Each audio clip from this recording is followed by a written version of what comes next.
सृष्टिकर्ता एवं उद्धारकर्ता प्रभु श्रीकृष्ण मधुर नाम आपण मान समस्त को प्रेमर नमस्कार जनाए। नमस्कार। प्रभु को विशेष धन्यवाद दिए आज रही नूतन दिन पाए। प्रभु को नाम गौरव हो।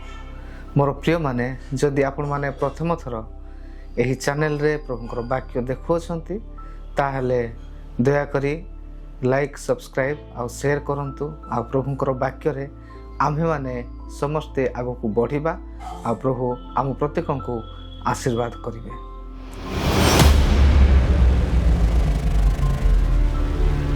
आज मु आपण मानक सम्मुख रे परमेश्वरंकर अस्तित्व विषय कहया पई चाहे।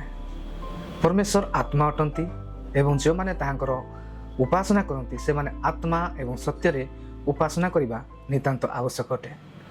परमेश्वर को कहीं सृष्टि करि पारे नाही, कारण तांकर निजर अस्तित्व अछि आ से निजे सृष्टिकर्ता अटंती।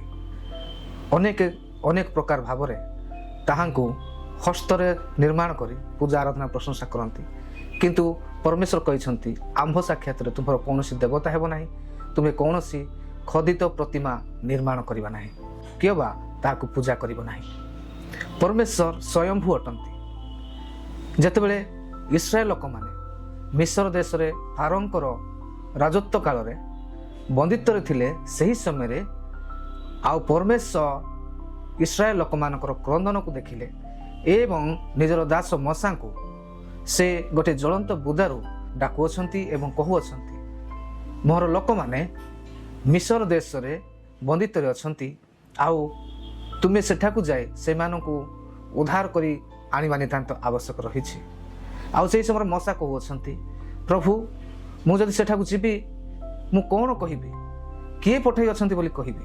आउ से समय सदाप्रभु परमेश्वर सही ज्वलंत बुदारू से उत्तर दे कहउछंती स्वयंभू अर्थात आम्भे जे अछु से अछु पठै अछंती बोली तुमे कहिबो। आम्भे अब्राहम इसहाक एवं जाकूबर परमेश्वर आम्भे पठै अछु बोली कहिबो। मोर प्रिय माने परमेश्वर थिले अछंती एवं सदा सर्वदा रहिबे। से पवित्र अटंती, से अनंत कालीन परमेश्वर अटंती। ताहांकर निजर अस्तित्व अछि। केही मध्य परमेश्वर को निज हस्तरे निर्माण करि पारे नाही। से आत्मा रूपी परमेश्वर अटंती। आउ से प्रत्येक मनुष्य को सृष्टि करि अछंती, निर्माण करि अछंती। ताहांक छडा कोनोसी देवादेवी एही जगत रे नाहंती। जो माने मध्य परमेश्वरंकर पूजा आराधना करंती से माने आत्मा एवं सत्य रे पूजा आराधना करिबा नितांत आवश्यक अटे।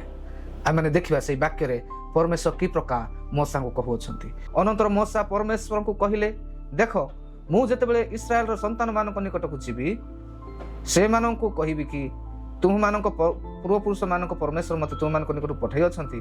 पुनी से माने पचारिबे ताहांकर नाम कोन, सेतेबेले मु की उत्तर देबी। तहिरे परमेश्वर मसा को कहिले आम्भे जे अछु से अछु। पुणी से कहिले तुम्हे इस्राएल संतान गण कहिबो स्वयंभू अर्थात आम्भे अछु तुम्भ मानक निकट को मते पठै अछंती। आमेन। परमेश्वर मसा को कहउछंती आम्भे जे अछु से अछु पठै अछंती, अर्थात परमेश्वर कहा द्वारा सृष्टि हुअंती नाही, कहा द्वारा निर्मित हुअंती नाही। से आत्मा अटंती आ से सदा सदा अछंती। यह आमे जानिबा नितांत आवश्यक अटे। परमेश्वर सर्वोच्च स्थान रे अछंती एवं से अनंत कालीन परमेश्वर अटंती। यह मध्य ईश्वर को वाक्य आम मान को प्रकाश करे। आमे जदि ईश्वर को वाक्य देखिबा जिसाय तार 46 9-11 सेठार लिखा जाए पुरातन विषय सब ग्रह स्मरण कर, कारण आम्भे ही परमेश्वर द्वितीय नाही। आम्भे परमेश्वर आम्भ तुल्य केही नाही। आम्भे शेष विषय आदि ठारू प्रकाश करू, पुणी जहा साधित होई नाही ताहा प्राचीन कालरू जणाऊ। आउ कहू आम्भर मंत्रणा स्थिर हेबो ओ आम्भे आपणार सकल मनरथ सिद्ध करिबा। आम्भे पूर्व दिगरू उत्कर्ष पक्षी की दूर देशरू आम्भे मंत्रणार मनुष्य को आह्वान करू। आम्भे कहि अछु आउ आम्भे ताहा सिद्ध करिबा। आम्भे कल्पना करि अछु आउ आम्भे ताहा सफल करिबा। एही वाक्य प्रकाश करे जे परमेश्वरंकर निजर अस्तित्व अछि, आउ से सर्वोच्च स्थान रे अछंती, आउ से अनंत कालीन अटंती। से थिले अछंती एवं अनंत काल पर्यंत से ରହିବେ। ଗୀତ ସଂହିତା 90:2 ଲେଖାଯାଏ, ପର୍ବତଗଣର ଉତ୍ପତ୍ତିର ଓ ତୁମ୍ଭ ଦ୍ୱାରା ପୃଥିବୀ ଓ ଜଗତର ସୃଷ୍ଟିର ପୂର୍ବଠାରୁ ଅନାଦିକାଳରୁ ଅନନ୍ତକାଳ ପର୍ଯ୍ୟନ୍ତ ତୁମ୍ଭେ ପରମେଶ୍ୱର ଅଟ। ସୃଷ୍ଟି ପୂର୍ବରୁ ପରମେଶ୍ୱର ଥିଲେ ଏବଂ ସେ ଅନାଦିକାଳରୁ ଅନନ୍ତକାଳ ପର୍ଯ୍ୟନ୍ତ ସେ ଅଛନ୍ତି।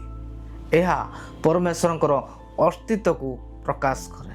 ପରମେଶ୍ୱର ସ୍ୱୟଂଭୂ ଅଟନ୍ତି, ସେ ନିଜେ ଅଟନ୍ତି, ଆଉ ତାହାଙ୍କ ପୂର୍ବରେ କିମ୍ବା ତାହାଙ୍କ ପରେ ଆଉ କେହି ନାହାନ୍ତି, କେହି ନଥିଲେ।